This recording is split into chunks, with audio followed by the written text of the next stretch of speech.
Hi, I'm Denise Watts with What's Happening Right Now in G1 NBC. Today is April 17th, 2018, and I'm back here with Jared because Jared Kowalski, son of Jerome Kowalski, who was sentenced to life in prison in 2008 for the murder of his brother and sister-in-law, Jerome was.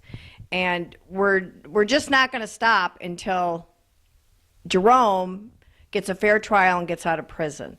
Right now, we're waiting for Jerome to call us on his son's cell phone. That's correct.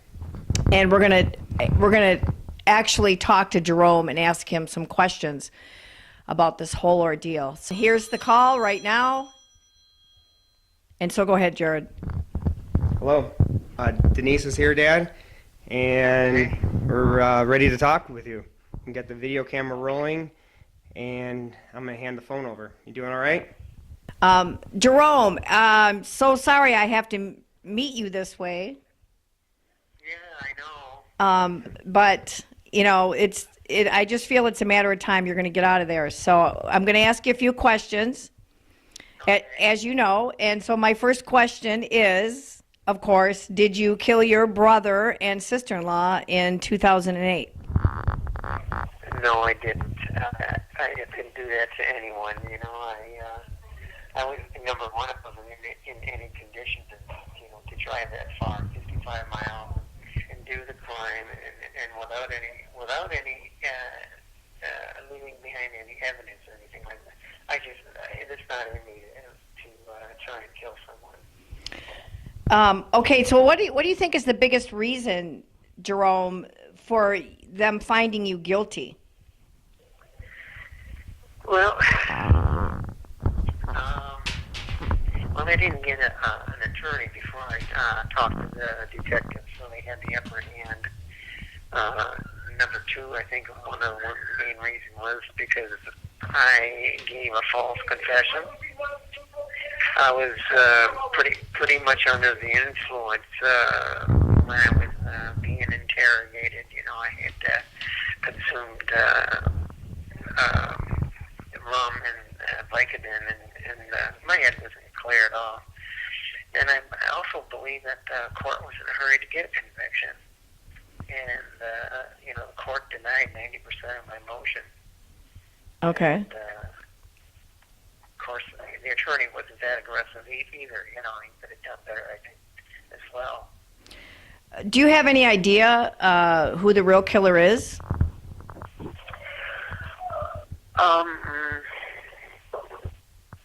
I kind of have an idea. I think I know who the perpetrator is, but I don't want to mention any names or anything like that at this time.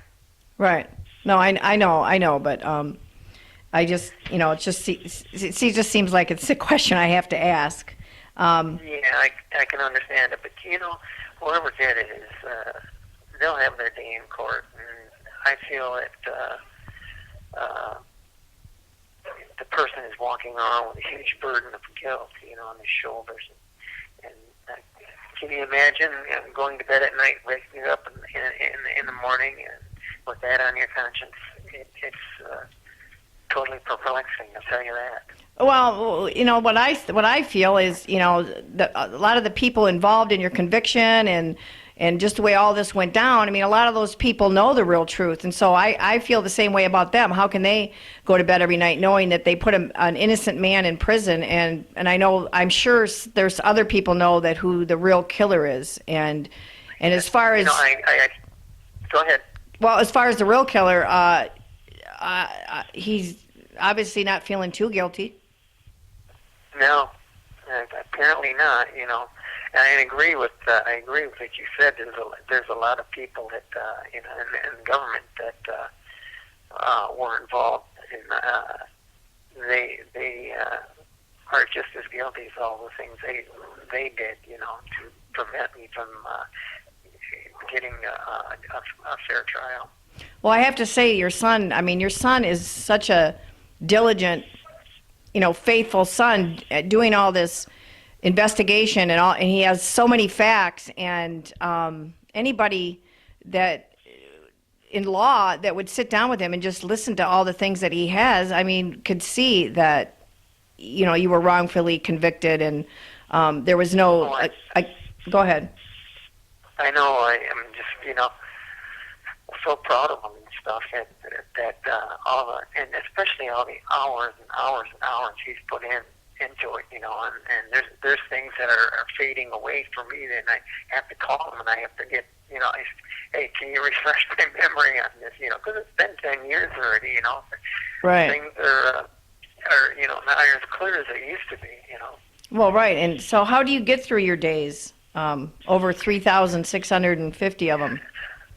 Well, there's things I keep myself busy with. I get up in the morning and about 5 o'clock, and I take about a half hour time for prayer and devotion, and then I shower and go to chow. Then one day a week I go to the law library. One day a week I go to the general library, and then one day at gym, and then I have Catholic services. Like, in fact, it's tonight I have Catholic services and Bible study. And I also watch the Mass on TV, and they say the Rosary on TV too. And then I spend sometimes, some days when time allows, I go out to the yard to spend about 30 minutes on the track walking. Yeah, that's a good stress relief there. That's my day. Yeah, I don't know how you do it. I do write some letters, and I do some reading too. Mm-hmm.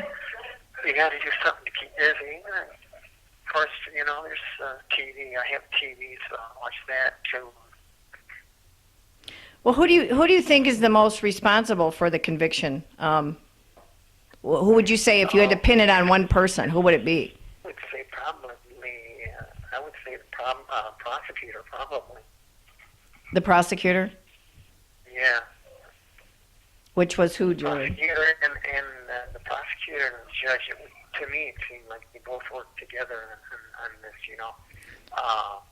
And because the judge, 90% of the motions that my attorney put through were declined. Mm-hmm. Turned down. Yeah, the prosecuting office is led by Bill Vaillancourt, who has the obligation and the integrity to overturn the verdict because of what he knows was not a fair trial, but he's refusing to do so. And it's almost like he's, sweeping it under the rug and letting someone else handle it. But ultimately, he has the responsibility, and he could take ownership to do that. But it's his office. Pam Moss was the assistant prosecutor on the case, and she was the one that was in court that was trying the case. Right. And of course, Judge Brennan and her affair with Furlong. Right, Jerome. Don't you think that really the Judge Brennan and Furlong are like the two key people in this? That Oh, absolutely. Yeah, they're they're a big part of it. The three of them were working in cahoots, to get me convicted, and she was relying on the Michigan Criminal Law Act, and that cause she says I don't have time to read all that, so she depended on Pam Moss, who's the prosecutor, and they just swayed things so that we go their own way, and then. Of course, my attorney, he was not as aggressive as he should have been. I think he was actually afraid of them. Brennan relied on Pam Moss to define and ask her how to rule on certain rulings or motions, and that's what my dad's trying to say. But absolutely, Pam Moss, Brennan and Furlong. Right there, you can just tell that was not a fair trial to begin with. Right, and when I first met Attorney Tom Kaiser, he always said, which no matter what, if the person's guilty or not, it doesn't matter. They deserved a fair trial, which you didn't get. Look, the prosecution office, they know it. They know my dad was innocent, but they wanted this case. It was 5 years going to a court of appeals to allow the individuals, the psychologists, the person up for false confessions. It took 5 years for that ruling, and they had an innocent man locked up, but they didn't want the general public to know, so they just wanted to rush through that court. They knew Brennan would rule in favor of them and certain motions or objections. and they won. And they care about their political careers. They care more about their careers than they do an innocent life and an innocent man. Right. Well, I think that the people that know, that are involved in this case should stand up and do the right thing and just correct the wrongs and not worry about, the fallout is whatever's going to happen, because again, it's, how would they feel if their father was put in prison for something he didn't do? And they know, again, if you for one of their kids, Right. Right. And for those that haven't watched the other videos or, just watching this maybe for the first time, again, there's no DNA, no forensic evidence, no physical evidence, nothing that ties... No motive. No gun that tied my dad to the scene. So, Pam Moss kept objecting during court and saying, oh, that's hearsay, and, that's not good evidence, blah, blah, blah. But her whole closing argument and her whole argument in court was based on hearsay and, conspiracies and things like that. The closing argument, that's all it was, because they didn't have anything to tie my dad to the scene. And how she got the jury to be convinced that my dad was guilty is just unbelievable to me, like how she was able to do that. It is. Well, I feel that, Jerome, you are going to get a new trial and be able to get out of there. I feel that it's coming. I know your son's not going to stop. Absolutely we're not going, we're not going to stop until this happens. So, what have you learned most through this? Number one, I didn't get a fair trial. Okay, and just totally appalled at the way the local government works, and they connive, and they it's just terrible about the way how they handled this case, and they knew I was an innocent man, and yet still they're walking around and they put an innocent man away for life. Yeah, and it seems like, the more I learned about the case and all the things that Jared knows, and it's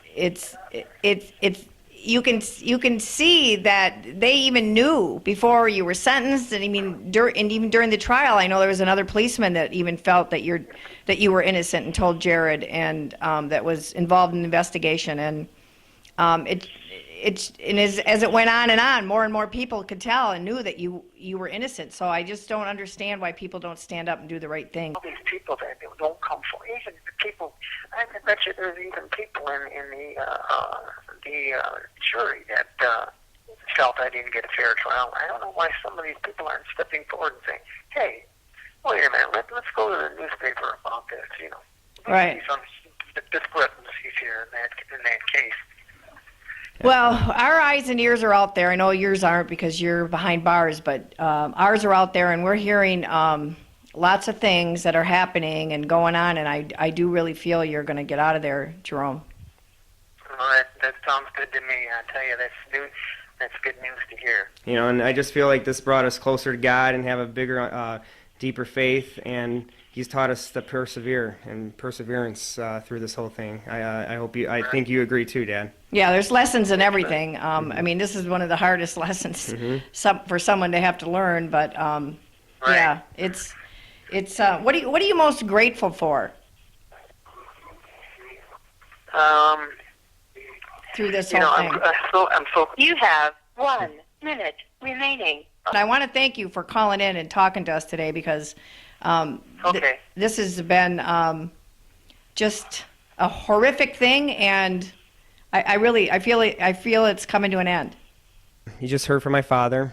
I started this with G1 NBC back in January. It's now April 17th, and we're still here. Almost feels like we're in the same boat, and it's a waiting game.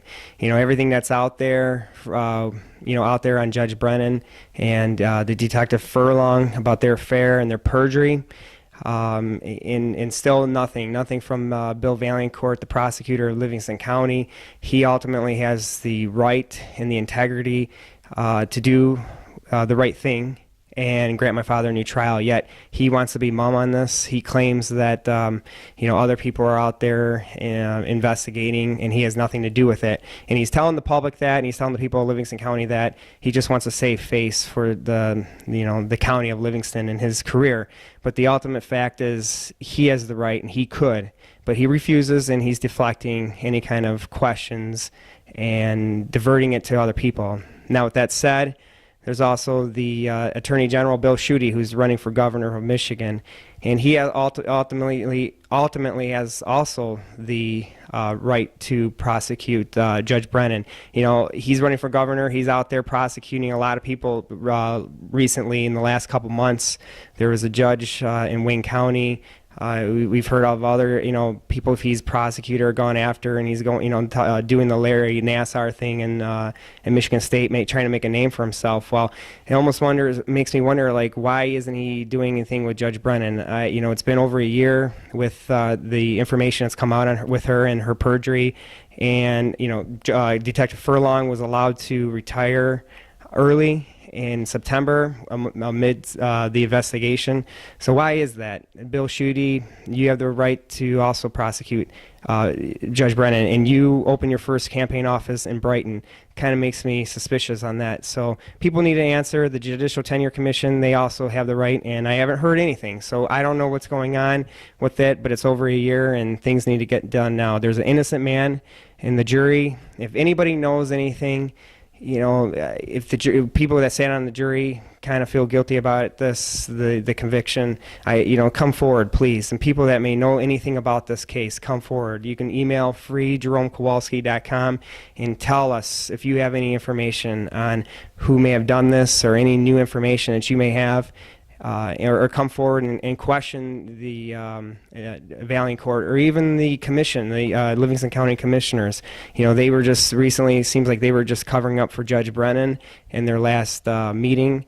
And I know there was an attorney, Mr. Fett, Mr. Fett, who wanted some documents, and they seem to be hiding for her or covering up for her as well. People need to stop it and uncover the truth. We've heard to drain the swamp in Washington, D.C. It's time to drain the swamp here in Livingston County and let the truth come out on Jerome Kowalski. He's the innocent man. Thank you.